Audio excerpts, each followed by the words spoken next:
for gold and their shovel works fine. So and they've got gold. And they've got gold. Here's your shovel. Here's where you dig. You're guaranteed to get gold. If you cannot be bothered to dig, well then go to jail. Goodbye. We don't need you. It's very, very simple. You know the information is legitimate, so it's down to you to get the work done. I'm not saying that it's easy, because nothing in life that is worthwhile is easy. I'm saying that it works. And because it definitely guaranteed works, if you're prepared to put the effort in, this is where you should be applying the effort. You will get more ROI putting your effort into HU than you will into basically anything else. Any educational system, any educational platform, any college, any university, all the time and money you're going to waste there. If you put it into HU, you will get genuine results in real time. Not waiting for years to get a degree and then try and get a job and then owning debt and all this crap. No, you will get results in real time. The people who make the most money from HU are people who live and breathe HU. They wake up, they go to HU 8 hours a day as if they were going to a normal school. They're in the chats all day, every day. They're trying different things. They're working. They're talking to the professor. They're being helpful. They're getting a good credit score inside of HU. They're getting approached for opportunities. They're starting to make money. You have to use HU as what it is. It's a tool with endless information, and you need to just start allocating. You know what? 6 hours a day, I'm in the HU chats. 6 hours a day, I am working on HU. I am in HU, and you will guaranteed make money. Next question. All of my friends and family think I'm wasting my time and won't be rich and should focus on college. I already made money here, so I know HU is legit. It's just a matter of time. How do I deal with a discouraging environment and not care about what people think of me? Well, the first point I would make, and a lot of people tell me this here in Romania, because going to college is something that's forced on a lot of young people by their parents. And the question that I'm going to ask you, and that you should be asking yourself, and that you should be asking your parents first and foremost is, are your parents rich? Are your parents rich, telling you go to college is going to make you rich? Are your aunts and uncles and grandparents rich, telling you go to college and it's going to make you rich? Because at the end of the day, if you're taking advice on how to get rich from poor people, it's not good advice. And you can love your parents, you can respect your parents, but if they don't have any money themselves and they aren't rich, what business do they have telling you how to be rich and successful? Correct. Some of our top students inside of HU are making, let's say, $100,000, $200,000, $300,000 a month. If the people telling you to go to college are not making that kind of money, you ain't got to talk to them. So the discouraging environment can easily be dealt with in terms of you not caring what people think about you by your own results. Yep. If you're making money already, keep making money, and you need to educate them. Sit at the dinner table and say, hi, you told me to go to college. I didn't go. My friend's going to college. He's doing the course I would do. He's broke. I made this much today.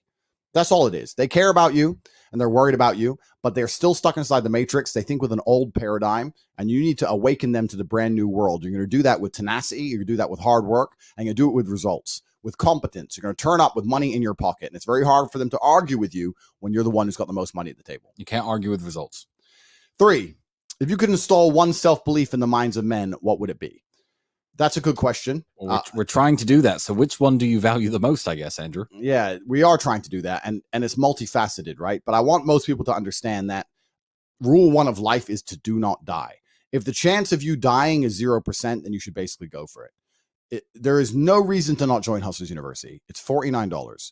If you're too lazy and you don't do the work, or let's say your phone explodes and you decide to become a monk and go live in the forest, whatever, the most you've possibly lost is $49, but you've had a chance to be part of the largest educational revolution in history.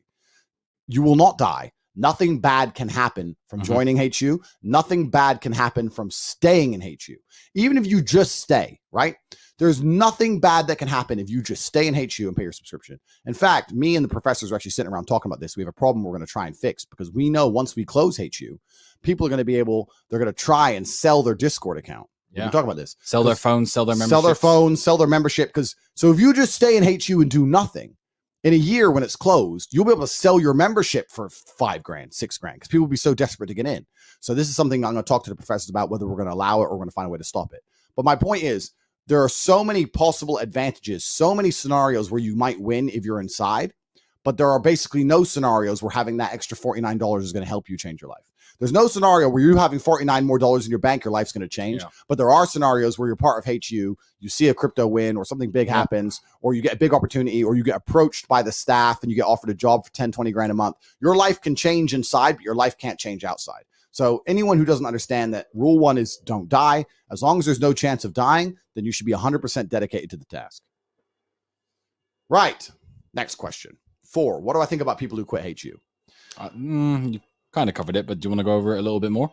I mean, it's not about people who quit HU. I mean, whether people quit HU or they don't quit HU, I don't really give a shit. It's I guess to rephrase the question, I think make it more interesting for people to hear. What do you think of quitters in general, Andrew?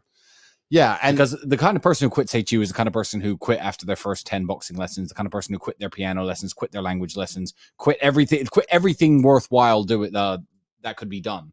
So talk about quitters, I think, in general more, because you've covered this. I have covered this, and I actually have a video on it. Let me see if I can find it. I'll try and find it. But yes, quitters in general.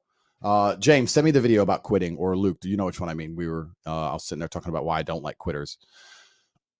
I don't like quitters because no matter how much you help them, they're always going to quit, right? And like I said, HU, people quitting doesn't bother me specifically. When I was young and had no money, I would have done anything for HU to exist. Oh, man.